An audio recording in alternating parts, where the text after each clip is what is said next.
விளாத்திக்குளம் +2 மாணவி கொலை வழக்கில் முக்கிய குற்றவாளி தர்ம முனீஸ்வரன் கைது செய்யப்பட்டுள்ள நிலையில் அது குறித்து தூத்துக்குடி மாவட்ட காவல் கண்காணிப்பாளர் சி மதன் செய்தியாளர்களை சந்தித்து வருகிறார். அந்த காட்சிகளை பார்க்கலாம். நம்பர்களுக்கு கால் பதிவேட்டுகள் பெற்று அதை அனாலிசிஸ் பண்ணதுக்கு தனியாக டீம்ஸ், இது மட்டும் இல்லாமல் எம்ஓ கிரிமினல்ஸு, ஜெயில் ரிலீஸ் ஆன அஃபண்டர்ஸு, ப்ரீவியஸ் கன்விக்ட் ஆன அஃபண்டர்ஸு, இந்த மாதிரி குற்ற பின்னணி, அதாவது செக்ஷுவல் அஃபண்டர்ஸ் மட்டும் இல்லாமல் வேறு குற்ற பின்னணிகளும் இருக்கக்கூடிய நபர்கள், அந்த பாதிக்கப்பட்ட கிராமமாக இருக்கட்டும், அதை சுற்றி இருக்க ஊர்களில் இருக்கட்டும், மொத்த தூத்துக்குடியாக இருக்கட்டும், இருந்த நபர்களில் பார்க்குறதுக்கு, கண்காணிக்கிறதுக்கு அவங்கள போய் எடுத்து அந்த சமயம் அவங்கள்ட்ட போய் ஒரு இன்ட்ராகேஷன் பண்ணுறதுக்கு நிறைய டீம்ஸ் நம்ம போட்டோம். அதுக்கப்புறம் சம்பவ இடத்தை நீங்கள் சுற்றியே பார்த்தீங்கன்னா வேடநத்தம், வேப்பிலோடை, புதூர், அதுக்கப்புறம் துரைசாமிபுரம், இந்த மாதிரி பல வில்லேஜஸ் இருக்குது. வேடநத்த கிராமத்திலே பார்த்தீங்கன்னா ஆண்கள் தோராயமாக ஒரு 800 நபர்கள் இருப்பாங்க. இப்போ நான் சொன்ன இந்த லிஸ்ட்டு, அந்த 800 நபர் ஆண்களில் அதை விசாரிக்கிறதுக்கு அந்த 800 நபர் ஆண்கள் ஏன் அதை பண்ணியிருக்கக்கூடாது, அதில் சந்தேகத்தின்படியாக எத்தனை பேர் இருக்காங்க, அவங்க சொல்கிற உண்மைகள், இதுக்கு அலிபைன்னு நம்ம சொல்லுவோம். அவங்க அன்னைக்கு இப்போ ஒரு சம்பவம் நடக்குது, நம்ம அதை விசாரிக்கிறோம், அந்த மாதிரி அவங்க அந்த நேரத்தில் எங்கே இருந்தாங்க அப்படின்றத தனியாக அதை விசாரிக்கணும். அவங்க சொன்னதை அப்படியே நம்ம கேட்டுட்டு இது பண்ணிட முடியாது. அவங்க இந்த குற்றம் நடந்த அன்னைக்கு எங்கே இருந்தாங்க அப்படின்னு சொல்லி ப்ராப்பராக விசாரித்து அவங்க சொல்கிற அளவை கரெக்டாக இருக்கான்னு சொல்லி விசாரிக்கிறதுக்கு இதுக்கு டெடிகேட்டடாக டீம்ஸ் இருந்தாங்க. இப்போ நான் ஏற்கனவே சொன்ன மாதிரி MO criminals, jail release, convicted offenders ஒரு 461 கிரிமினல்ஸை டைரெக்டாகவும் சரி, டிஜிட்டல் எவிடன்ஸ் மூலியமாகவும் சரி இந்த வழக்கை பண்ணலை அப்படின்னு சொல்லிட்டு ரூல் அவுட் பண்ணியிருக்கோம். இந்த கிராமத்தை சுற்றி இருக்கக்கூடிய இத்தனை ஆண்களில் அவங்களுடைய கேரக்டரை இந்த கிராம மக்கள் கொடுக்குற எவிடன்ஸு, விட்னஸை வச்சு அந்த நபர்கள் இதை பண்ணலை அப்படின்னு சொல்கிறதையும் நம்ம ரூல் அவுட் பண்ணியிருக்கோம். இப்போ இவ்வளோ நாட்கள் நம்ம பண்ண இந்த சிஸ்டமேட்டிக், தரோ அண்ட் ப்ரொஃபஷனல் ஒர்க்குனால தான் நம்ம இந்த டிஜிட்டல் எவிடன்சஸ்ஸு நேரடியாக போய் விசாரித்தது, ப்ரீவியஸ் கிரிமினல்ஸ் எல்லாத்தையும் செக் பண்ணது, இது எல்லாத்தையுமே கன்சாலிடேட் பண்ணி நம்ம இந்த நபரை கைது பண்ணியிருக்கோம். இவ்வளோ ஆதாரங்கள் நமக்கு கிடைச்சதை வச்சு இந்த நபரை நம்ம கைது பண்ணியிருக்கோம்.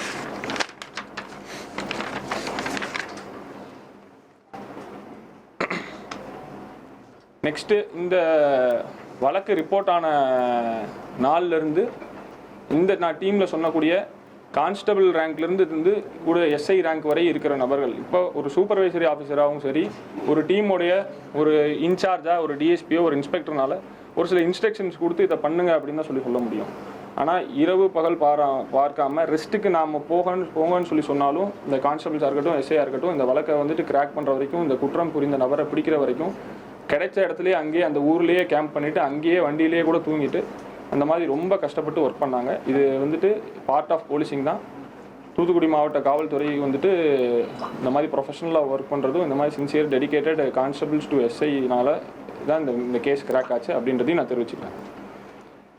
இது இல்லாமல் சமூக வலைதளங்கள்லையும் சரி, சில பிரிண்ட் மீடியாஸ்லையும் சரி, சில பொதுமக்கள் பேனர்ஸாகவும் சரி, அந்த பாதிக்கப்பட்ட சிறுமியுடைய புகைப்படத்தையும் பெயரையும் தேவையில்லாமல் பயன்படுத்துறீங்க, அது சட்டப்படி ஒரு குற்றம். இது வரைக்கும் 6 வழக்குகள் நம்ம பதிஞ்சிருக்கோம். Section 23 of POCSO act. இனிமேல் பயன்படுத்தினீங்கன்னா கண்டிப்பாக எல்லா நபர்கள் மேலேயும் அந்த நபர்கள் யாரெல்லாம் அந்த குழந்தையுடைய பெயரையோ இல்லை புகைப்படத்தையோ வெளியிடுறாங்களோ அவங்களுடைய அந்த நபர்கள் மேலேயும் சரி, அந்த நபர்கள் பின்னணியில் இருக்கவங்க யார் இந்த மாதிரி பண்ண தூண்டுறாங்களோ அவங்க மேலேயும் செக்ஷன் 23 ஆஃப் போக்சோ ஆக்டில் எஃப்ஐஆர் ரெஜிஸ்டர் பண்ணுவோம்.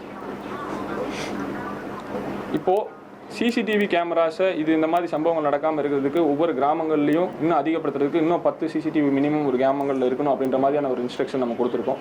போலீஸ் பப்ளிக் கோஆப்ரேஷனில் ஒவ்வொரு வில்லேஜுக்கும் அதிகப்படியான சிசிடிவி கேமராஸை இன்ஸ்டால் பண்ணுறதுக்கான வாய்ப்பும் இருக்குது. ஒவ்வொரு கிராமங்களுக்கும் பிங்க் பீட்டாக பெண் போலீஸு, விமன் போலீஸை மார்ச் பண்ணி இன்னும் குழந்தைகளுக்கும் சரி, பெண்களுக்கும் சரி ஒரு பாதுகாப்பான சூழ்நிலையை உருவாக்குறதுக்கு தூத்துக்குடி மாவட்ட காவல்துறை எல்லா முயற்சிகளும் எடுக்கும். ஆரம்பத்தில் போதை மருந்து உட்கொண்டிருந்தாரா, அந்த மாதிரி தகவல் வந்துட்டு இருக்குது. சம்பவம் நடக்கும்போது பேரு மற்ற டீடைல்ஸ் உங்களுக்கு நான் நோட்ல வந்துடும், அதில் கொடுத்துருவோம். சம்பவம் நடக்கும்போது சொல்றாங்க, அது உறுதிப்பட்ட தகவல் இல்லை, அது உறுதிப்படுத்த அவர் மேல லிஸ்ட் ஆஃப் அஃபென்சஸ் இருக்கு, அதுவும் லிஸ்ட் உங்களுக்கு நம்ம அது இருக்கு. சரித்திர பதிவேடு எல்லாத்துக்குள்ள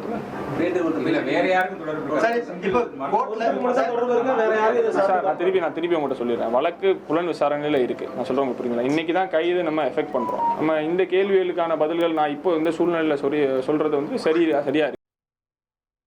விளாத்திக்குளம் +2 மாணவி கொலை வழக்கில் முக்கிய குற்றவாளி தர்ம முனீஸ்வரன் கைது செய்யப்பட்ட நிலையில் அது குறித்து செய்தியாளர்கள் எழுப்பிய பல்வேறு கேள்விகளுக்கு தூத்துக்குடி மாவட்ட காவல் கண்காணிப்பாளர் திரு சி மதன் செய்தியாளர்களை சந்தித்து விளக்கம் அளித்து வருகிறார். அந்த நேரலை காட்சிகளை நாம் பார்த்து வருகிறோம்.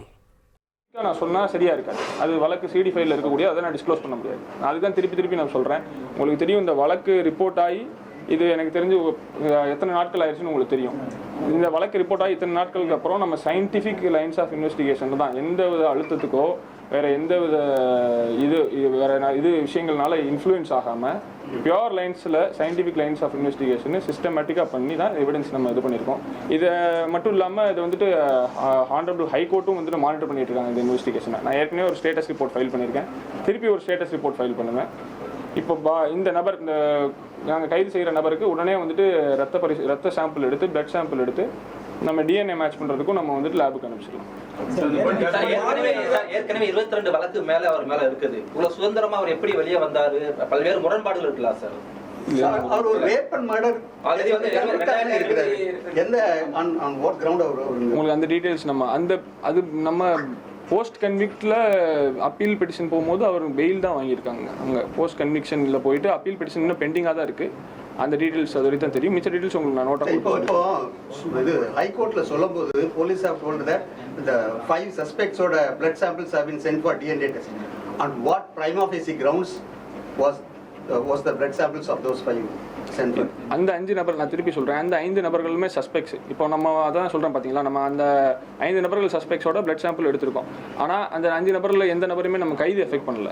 கைது அரெஸ்ட் எஃபெக்ட் பண்ணக்கூடிய போதுமான சாட்சிகள் இருக்கிறனால தான், எவிடன்ஸ் இருக்கிறனால தான் நம்ம அரெஸ்ட் எஃபெக்ட் பண்ணோம். அது என்ன சாட்சி, அது என்ன எவிடன்ஸ் நான் உங்களுக்கு ஜென்ரலாக தான் சொல்ல முடியுமே தவிர சிடி ஃபைலில் இருக்கிற மாதிரி அந்த விஷயங்கள் நான் சொல்ல முடியாது. அது சரியா இருக்காது.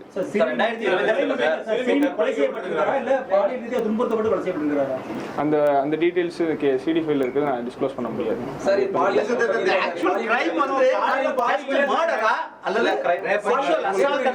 நம்ம சார்ஜ் ஷீட் போடுவோம்ல, நம்ம இன்வெஸ்டிகேஷன்ல தான் எனக்கு சார்ஜ் ஷீட் போடுவோம்ல. இன்னைக்கு தானே ஃபர்ஸ்ட் அரெஸ்ட் எஃபெக்ட் பண்றோம். கேர்ள் மிஸ்ஸிங் அது ஆல்ட்ரேஷன் எப்படி மீடியாவில் எப்படி சொல்ல முடியும்? இது சரியா இருக்காதுங்க. இந்த டைம் நம்ம டிஸ்க்ளோஸ் பண்றது சரியா இருக்காது.